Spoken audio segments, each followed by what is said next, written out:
मेरठ के रजपुरा ब्लॉक की ग्राम पंचायत हसनपुर कादिम में नौशाद प्रधान बनते जा रहे हैं जनता की पहली पसंद। सेवा, संघर्ष और समर्पण के दम पर उन्होंने क्षेत्र में मजबूत पहचान बनाई है। गरीबों की मदद हो या गांव के विवाद सुलझाने की बात, हर जगह नौशाद प्रधान आगे नजर आते हैं। विकास को लेकर उनकी सोच भी साफ है। बेहतर सड़क, शिक्षा, स्वच्छता और रोजगार उनके एजेंडे में शामिल है। जिला पंचायत सदस्य वार्ड 24 के चुनाव में उतरे नौशाद प्रधान को मिल रहा है जनता का भरपूर समर्थन। अब देखना होगा क्या ये भरोसा उन्हें जीत तक पहुंचा पाता है। नमस्कार, आप देखना शुरू कर चुके हैं कानूनी जंग न्यूज। कानूनी जंग न्यूज से मैं आलोक रंजन। आज हमारी कानूनी जंग न्यूज की टीम दिल्ली से चल करके उत्तर प्रदेश के मेरठ जिला अंतर्गत रजपुरा ब्लॉक के हसनपुर कादिम पंचायत में अभी मौजूद है। बात करें तो हमारी टीम कानूनी जंग न्यूज की टीम जमीनी पड़ताल पे आई और जमीनी पड़ताल पे आने के बाद में जब हमने इस पंचायत का भ्रमण किया और ग्रामीणों से हमने बात की तो मौजूदा प्रधान के द्वारा बहुत सारे कार्य करवाए गए। इसी क्रम में हमने ये जानने का प्रयास किया कि प्रधान जी के द्वारा कौन कौन से कार्य कराए गए हैं। इसी के लेकर के प्रधान जी के पास में हमारी अभी मौजूदगी है और प्रधान प्रतिनिधि है ना। प्रधान यहाँ पे इनकी मैडम है, तो इनसे हम आपकी परिचय भी करवाते हैं और बात भी करते हैं और इनके द्वारा अभी तक कौन कौन से कार्य करवाए गए हैं और इनकी आगे की क्या तैयारी है और इन सभी पे अभी हम मद्देनजर डालेंगे। पहले तो हमारे चैनल में आपका बहुत बहुत स्वागत है। धन्यवाद जी। जी, तमाम दर्शकों को आप अपना परिचय दें। मैं नौशाद प्रधान जी, ग्राम हसनपुर कदीम से, ब्लॉक रजपुरा है और जिला मेरठ का हूँ। नौशाद साहब, आप अपने कार्यकाल में अभी तक विगत 5 वर्षों में कौन कौन से अच्छे कार्य करवाए हैं उसके बारे में थोड़ी सी जानकारी हम चाहेंगे। पहले मैं आप सभी को ये बता दूं जी कि मैंने 2021 27 मई को शपथ ली। जी, जब मैंने शपथ ली 2-4 दिन के बाद मैंने गांव का भ्रमण किया और मैंने ये पाया कि मेरे सामने बहुत सारी चुनौतियां हैं। जी बिल्कुल, जो मैंने एक्सेप्ट करी और मैंने उन पर काम किया। जी, जैसे हमारे गांव में एक सामान्य वर्ग का शमशान है, जी जी, जहां उस पर जाने का एक बहुत संकरा रास्ता था, जी, जिसमें अर्थी को ले जाने में बड़ी दिक्कत होती थी, परेशानी होती थी। दोनों साइड में गड्ढे थे, ये नहीं पता चलता था कि कब किसका पैर किस गड्ढे में पड़ जाए और अर्थी को लेकर के वो स्वयं न कहीं शमशान चला जाए। जी। तो जो वहाँ वो संकरा रास्ता था, उसके दोनों साइड में दूसरे समाज के खेत थे।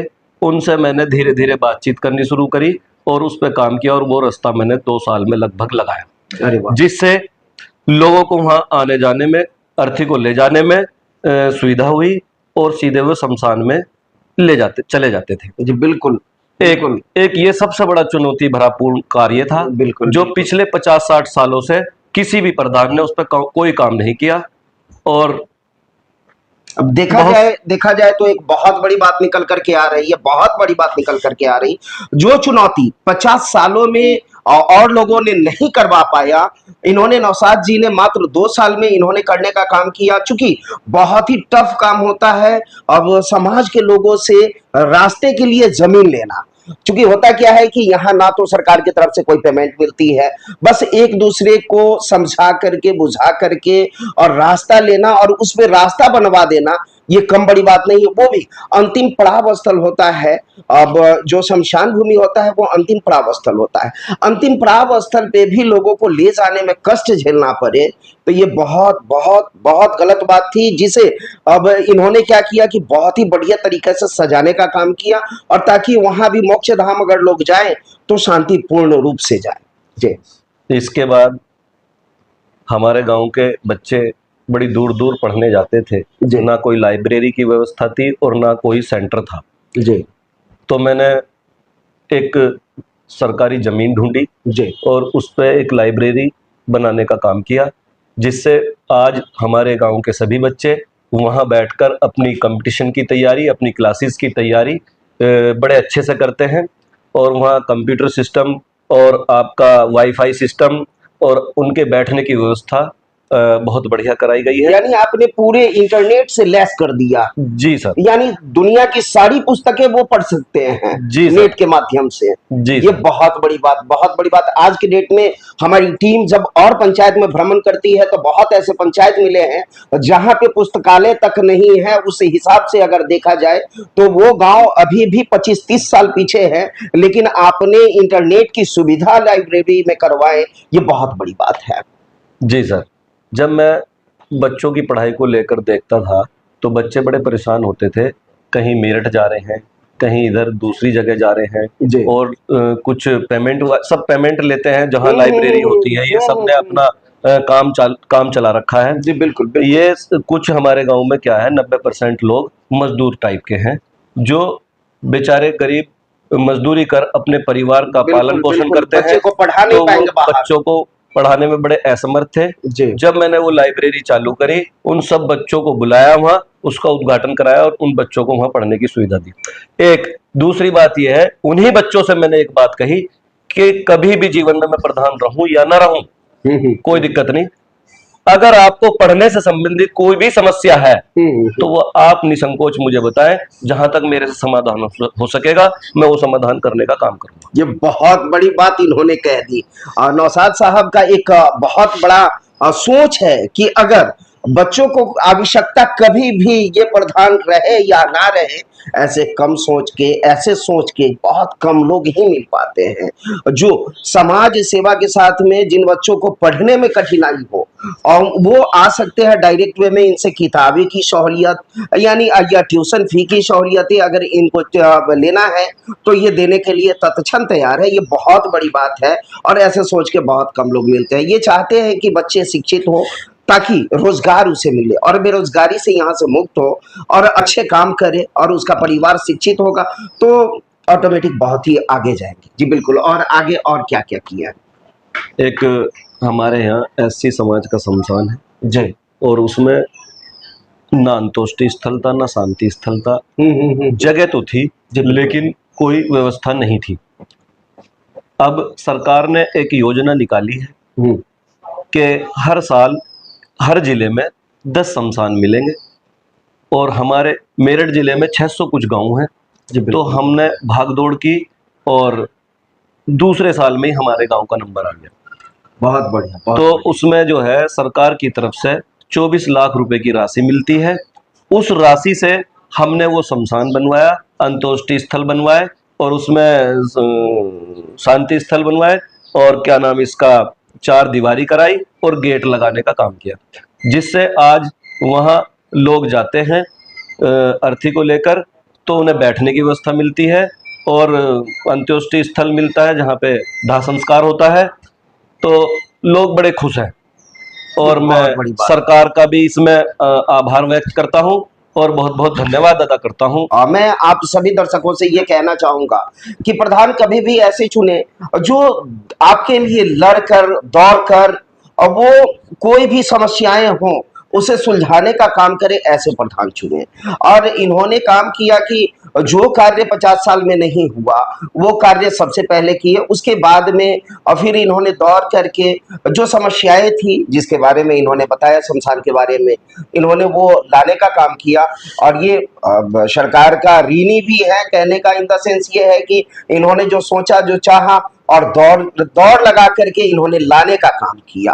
और उसके बाद में हम जानना चाहेंगे कि आपके यहाँ पूर्णतः जल निकासी की व्यवस्था नहीं है, जिसके वजह से जल जमाव की समस्या उत्पन्न होती है।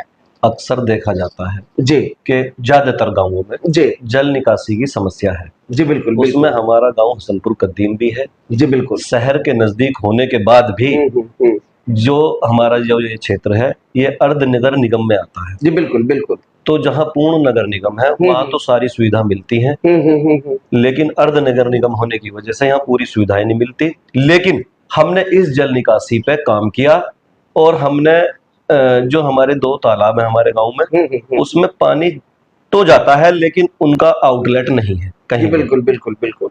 तो हमारे सामने एक बड़ी समस्या रही है करीब 3-4 साल से। जी बिल्कुल। और इस पे हमने काम किया और जो हमारा मेन रोड है गढ़ रोड, उस पे हमने नाला बनाने का काम किया, जो काम अभी फिलहाल मौजूदा हाल में चल रहा है। चल रहा है। जिस दिन वो हमारा काम पूरा हो जाएगा तो हम पानी गांव से अंदर से निकालकर उस नाले में घेर देंगे, जिससे हमारे जल निकासी की समस्या का समाधान हो जाएगा। एक चीज और जानना चाहेंगे, सरकार की एक जो व्यवस्था है बहुत ही बेकार व्यवस्था है, इसके बारे में हम कहना चाहेंगे। और चूंकि क्या है कि जिसके पास में बहुत ऐसे परिवार के लोग हैं जिन्हें प्रधानमंत्री आवास योजना का लाभ न मिलने के पीछे कारण क्या होता है कि कहीं न कहीं उसका जो नियम है वो सख्त होने के वजह से नहीं मिल पाता है कि पूर्ण रूपेण मिट्टी का घर हो तभी जाकर के मिल पाएगा। लेकिन अभी देखा जाए तो बहुत ऐसे कच्चे मकान नहीं मिल पाते हैं और वो उस लायक है, उन्हें जरूरत है लेकिन उन्हें मिल नहीं पाता है। मैं आपकी इस बात से सहमत हूँ। अब इस जमाने में मिट्टी के घर मुश्किल से कोई 10-20 गांवों में ढूंढोगे कोई एक मिलेगा। बिल्कुल, ये पैरामीटर्स मेरे हिसाब से भी गलत है। मैं नहीं मानता इस पैरामीटर्स को। मैं मानता हूं लोगों की प्रति व्यक्ति आय को। जी बिल्कुल बिल्कुल। मान लो कोई एक आदमी 100 रुपए रोज कमा रहा है या 200 रुपए रोज कमा रहा है या 250 रुपए रोज कमा रहा है। जी बिल्कुल। तो उसके 7-7.5 हजार रुपए मैक्सिमम बनते हैं। जी बिल्कुल। वो अपने परिवार का भोजन का इंतजाम करेगा उस 7.5 हजार रुपए से, या अपना मकान बनाएगा। जी बिल्कुल बिल्कुल। वो हर आदमी उस मकान की श्रेणी में मैं समझता हूं जो भोजन की व्यवस्था में तो लगा है और उससे कोई व्यवस्था नहीं हो पा रही, तो मैं उस आदमी को उस मकान की श्रेणी में गिनता हूं। जी बिल्कुल। इसमें पैरामीटर ये चेंज होना चाहिए कि जो कम आमदनी कमाते हैं 7,000 या 5,000 या 10,000 रुपया महीने का कमाते हैं, उसके आय देख करके उसे घर दिया जाना चाहिए। बिल्कुल बिल्कुल। ना कि कच्चे मकान या कर्ज लेकर के ही उन्होंने क्या किया कि पक्के का मकान बना लिया या कोई ऐसा मकान बना लिया और उसे नीड है उस पैसे की, क्या उसे पैसे नहीं मिलने चाहिए? बिल्कुल मिलने चाहिए उसे पैसे। जी। क्यों? क्योंकि वो उसको डिजर्व करता है। जी बिल्कुल बिल्कुल। कोई भी गरीब आदमी 1,000 से लेकर 10,000 कमाने वाला जी जो घर छोड़कर बाहर जा रहा है, अपना बच्चों को भी छोड़कर जा रहा है, वो केवल अपने भोजन की व्यवस्था में जा रहा है, अपने बच्चों के लालन पालन के लिए जा रहा है। और बताओ वो कैसे मकान बनाएगा? वो इस 10,000 रुपए से, 5,000 रुपए से, 7,000 रुपए से मकान नहीं बना पाएगा। बिल्कुल नहीं बना पाएगा। बिल्कुल, क्योंकि महंगाई का दौर है। अगर अच्छा, आप एक क्या 12,000 में शौचालय बन पाएगा? 12,000 में भी जिस तरह का सरकार का पैरामीटर्स है वो भी सफिशिएंट नहीं है राशि जो 12,000 में शौचालय बन क्या जाए। मनरेगा में 255 रुपया मजदूरी से मजदूर क्या काम कर पाएंगे? नहीं सर, नहीं कर पाएंगे। क्यों नहीं कर पाएंगे? क्योंकि देखो 250 रुपए से या 240 रुपए से उसका परिवार नहीं चलेगा। परिवार को सपोर्ट तो मिल सकती है। किस तरह की सपोर्ट मिल सकती है? बेसिक रिक्वायरमेंट पूरी कर सकता है और वो चाहे कि मैं अपना कुछ कहीं क्या वो बच्चे को पढ़ा पाएगा उस पैसों से? नहीं क्या बीमारी का इलाज करा पाएगा? नहीं करा पाएगा। तो क्या इस नियम में संशोधन होना चाहिए या बिल्कुल होना चाहिए। अगर आपने प्राइवेट में किसी की 500 रुपए मजदूरी रखी है तो वो लगभग 400-450 तो उसकी मनरेगा में भी मजदूरी होनी चाहिए, जिससे वो अपना पूरा दिन काम भी करे और 2 रुपए बचा करके अपने बच्चों के पढ़ाई में, लिखाई में और उसके स्वास्थ्य में लगा सके। सरकार की एक और बात है, अब सरकार ने क्या किया कि पेंशन खत्म करने का काम किया, लेकिन वो अगर सरकार के पक्ष हो या विपक्ष हो, वो एक बार अगर कोई मंत्री बन गया तो उसका भी पेंशन चाहिए, विधायक बन गया उसका भी पेंशन चाहिए।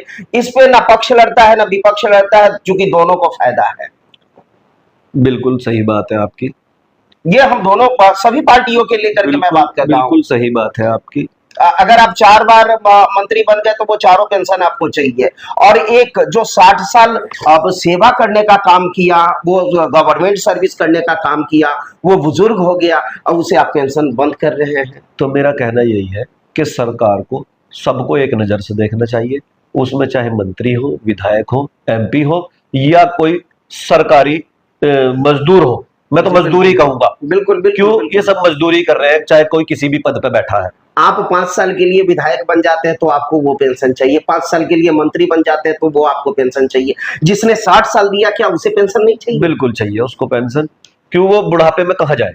मान लो उसके बच्चे इस लायक ना हो कि वो उसे बुढ़ापे में पाल सके, तो वो किसका दरवाजा खटखटाएगा और कहाँ जाएगा। बिल्कुल। और तमाम दर्शकों से और आप अपने तमाम पंचायतवासी, और ऐसा भी सुनने में आया कि आप जिला पंचायत की भी तैयारी कर रहे हैं, और तो इस पे हम तमाम आपके क्षेत्रवासियों को हमारे चैनल के माध्यम से क्या कुछ संदेश देना चाहेंगे? मैं वार्ड नंबर 24 से अपनी सभी जनता जनार्दन को जी बिल्कुल से ये अपील करता हूँ कि समय आने पर अगर मैं चुनाव लड़ता हूँ जी बिल्कुल तो आप मेरा चेहरा न देखें, आप मेरे काम देखें जी बिल्कुल और काम के आधार पे ये तय करें कि क्या सही है और क्या गलत है। मैं नहीं कहता कि मुझे वोट दो, मेरे काम को वोट दो। अगर मुझे आपको लगता है कि इस आदमी को वोट देनी चाहिए तो वोट दो, अगर आपको लगता है कि इस आदमी ने काम सही नहीं किया तो इस आदमी को वोट नहीं देनी चाहिए तो बिल्कुल मत दो। ये नौशाद साहब बहुत बड़ी बात आपने कह दी, और चूंकि ऐसा बहुत कम लोग बोलते हैं, अपने बड़ाई के कसीदे गाड़ते फिरे हैं।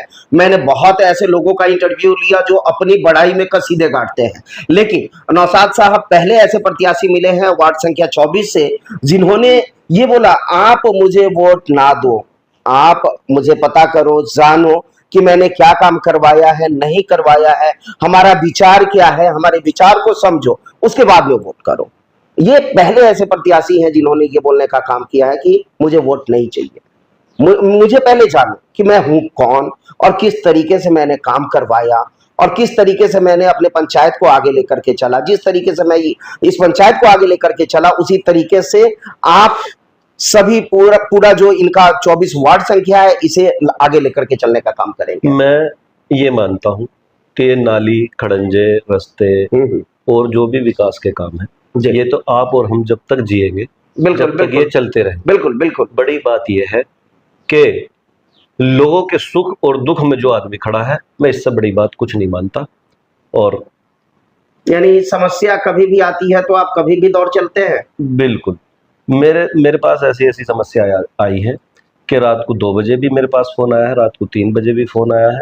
तो क्या आप अपने जनता के लिए गए? लोग कोई खुशी में फोन नहीं करते कि रात को 2 बजे कोई खुशी है या कोई वो है, कोई दुख है या कोई परेशानी है, जब भी रात को 2 बजे फोन करे। कहीं किया उन्होंने, और उन्होंने मुझे अपना समझ के फोन किया और मैंने भी उसी समय वहां उनके सामने तत्पर होने का काम किया। और जो भी समस्या हुई, जिस लायक भी मैं रहा, मैंने वो समस्या अपने स्तर पर निपटाने का काम किया। ये बहुत बड़ी बात है, बहुत बड़ी बात है। तो चलिए, अभी हम आपकी मुलाकात करवाए हैं नौशाद साहब से, जो वार्ड संख्या 24 से प्रत्याशी भी हैं और वर्तमान मौजूदा प्रधान प्रतिनिधि हैं। देखते रहे कानूनी जंग न्यूज। कैमरामैन आबिद के साथ मैं आलोक रंजन, धन्यवाद।